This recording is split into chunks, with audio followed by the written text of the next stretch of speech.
நான்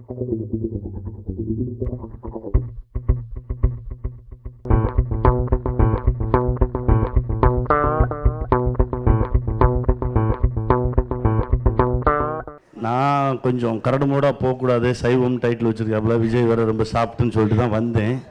உள்ளே வந்து பார்த்தோன்னே தான் மீசையெல்லாம் முறுக்கி விட்டுலாம் அப்படின்னு சொல்லிட்டு ஆயிடுச்சு. என்னை மறந்து ஒரு என் ஊருக்கு போன மாதிரி ஒரு ஃபீல் இருந்தது. உள்ளே வரும்போதே ஒரு திருவிழா. ஏன்டா விஜய் சொல்லியிருந்தானா நானும் வேஷ்டி கட்டி வந்திருப்பேன். ஏன்னா ரொம்ப பிடிக்கும் வேஷ்டி கட்டுறதுக்கு. ரொம்ப மகிழ்ச்சியாக இருக்குது விஜய், நல்ல படம் பண்ணியிருக்கீங்க. சைவம் சாப்பிடுங்கன்னு சொன்னாங்க. சைவம் சாப்பிடுங்க, அசைவம் சாப்பிடுங்க, மனசில் சைவமாக இருங்கன்னு தான் நான் சொல்கிறேன். நன்றி. எல்லாருக்கும் வணக்கம். நான் உண்மையாகவே ஏதோ கல்யாண வீட்டுக்குள்ளே வந்த மாதிரி தான் இருக்கேன். விஜய்க்கு வந்து தேட்டரில் ஃபேமிலி ஆடியன்ஸ் வருவாங்கன்னு தெரியும், ஆனால் ஆடியோ ஃபங்க்ஷனுக்கு இவ்வளோ ஃபேமிலிஸ் வருவாங்கன்னு சத்தியமாக நான் எதிர்பார்க்கவே இல்லை. அது என்னமோ மாயம் வச்சுருக்காரு அவர்.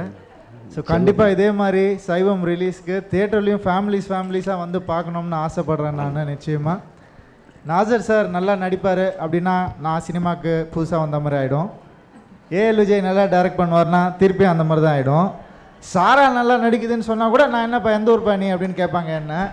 அதனால் உங்களை பற்றிலாம் சொல்லவே வேணாம். Great, wonderful team, hats off to you all. இவ்வளோ நாள் நீங்கள் பண்ணிகிட்டு இருந்த அந்த புதுமையான விஷயங்கள் எல்லாமே நான் ரொம்ப ரசிச்சிருக்கேன், நாங்கள் ரொம்ப ரசிச்சிருக்கோம். அதே மாதிரி தான் சைவம் படமும் இருக்கும்னு நம்புகிறேன்.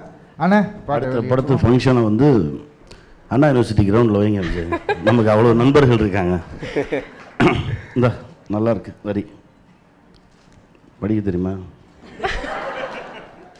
உங்கள் டயலாக்லாம் பேசுகிறேன் நான், பக்கம் பக்கமாக தரீங்க நீங்கள், இன்னும் கொஞ்சம் குறைச்சிக்கோங்க. ஒரே ஒரு ஊரில் ஒரு வீடு, உறவுகள் கூடும் கிளி கூடு.